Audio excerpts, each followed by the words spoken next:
ষষ্ঠীর সকালে ধর্মনগরে দুটি পুজো মণ্ডপের উদ্বোধন করেছেন মুখ্যমন্ত্রী ডক্টর মানিক সাহা।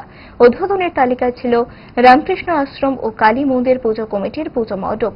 পুজো উদ্বোধন করতে আসা মুখ্যমন্ত্রীকে কাছে পেয়ে যথেষ্ট আপ্লুত পুজো আয়োজক সংস্থার কর্মী সদস্যরা। সকলকে পুজোর শুভেচ্ছা ও ভালোবাসা জানিয়েছেন মুখ্যমন্ত্রী। পুজো উদ্বোধন করতে আসা মুখ্যমন্ত্রী সংবাদ মাধ্যমের সামনে কি বলেছেন দেখুন।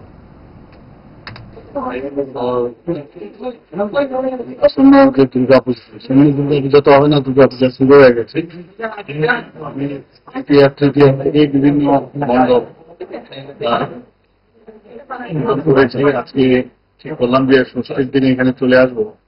ধর্মনগর আজকে এলাম, ধর্মনগরে এসে কালী মন্দিরে গেলাম, এখানে রামকৃষ্ণ সেবা সমিতির এখানে আশ্রম, এখানেও আজকে এলাম।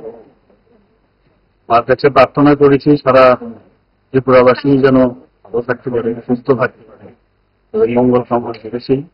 পাশাপাশি ধর্মনগরে যেহেতু এসেছি, ধর্মনগরবাসীর জন্য করবো। এদের সরকার ডেভেলপমেন্টের যা যা দরকার সব জায়গায় করছে। আমি যখন এখানে এলাম, কিছুদিন আগে আমি ধর্মনগরে এসেছিলাম, এর মধ্যেই অনেক পরিবর্তন আমি এখানে ইনফ্রাস্ট্রাকচারালি দেখতে পাচ্ছি। আরো কিছু করবো।